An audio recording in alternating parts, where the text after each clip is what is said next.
Viviani Conchicho has a few books to her name. These days, she's writing a different story.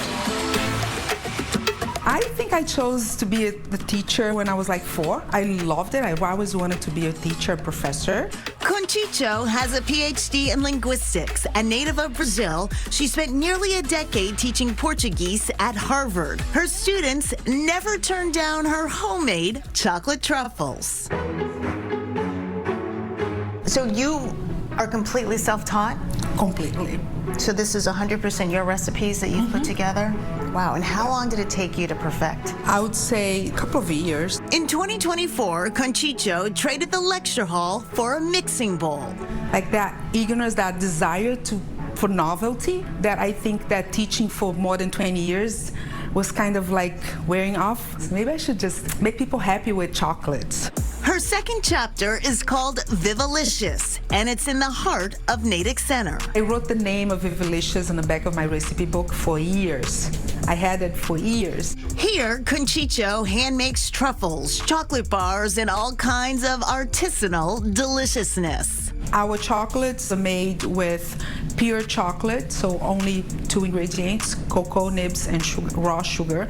We add no preservatives, no artificial colors whatsoever. I can't even concentrate really on what you're saying here because I just want to take a bite of your chocolate.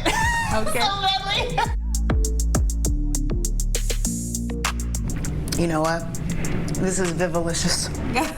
Oh my goodness, this is so good. Turns out, word gets around. I lived for 2 years and worked in London, and we used to take the hydrofoil over to Paris just to get the chocolates.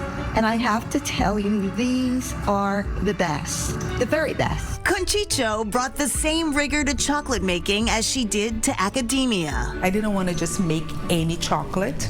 So I started to study about chocolate, started to visit cacao farms in Brazil. Today, Vivivalicious sources cacao from small farms all over the world. Conchicho says her second act has a strong supporting cast, including husband Andrew Driscoll. The kitchen is essentially Viviani's lab, right? But it's gone really well. It's been a lot of work, but it's been very gratifying. Driscoll left his job as a biochemist and now works with his wife full-time. So there's a lot of discipline, a lot of writing down, a lot of calculation. That's when he comes in with the science. Like over breakfast, he's drawing the molecules of sugar and then cacao, and we're playing with the infusions. Not everybody gets it. Many people ask, are you crazy? What are you going to do with the PhD? I was like, I don't know, it's going to be on the wall, right? He never asked me that question. He said, go for it, you're going to do it. So that was huge to me. The hard work is paying off sweetly. We used to order 250 boxes. Now we order about 10,000 boxes. That's in our magnitude in which, like, I hired more people to help me. We're expanding our production facility. So it's blooming. Folks, this is the real deal. Wow.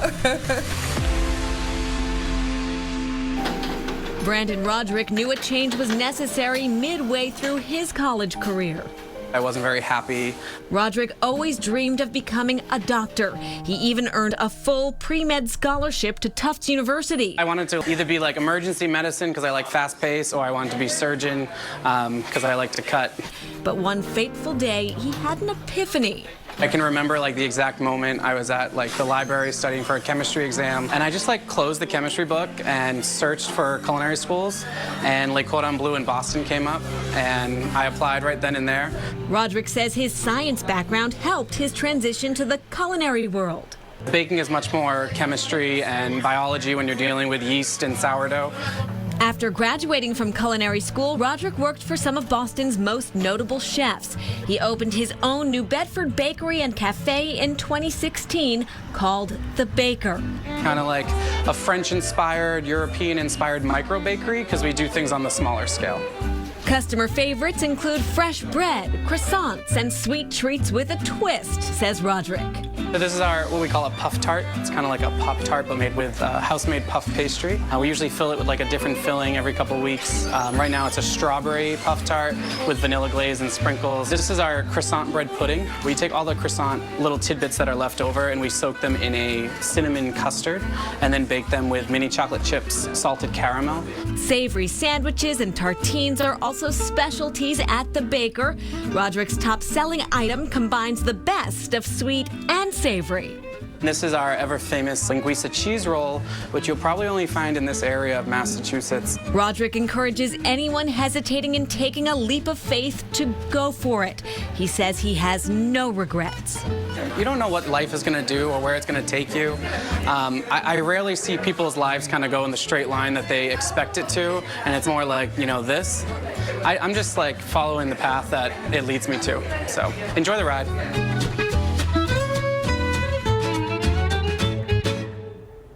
Good advice. Back to Vivivalicious. Viviani says her truffles, which are her bestsellers, are a combination of styles, a fusion of a classic French truffle and a Brazilian fudge ball. The idea is to make something that is hand enrobed in a very light shell.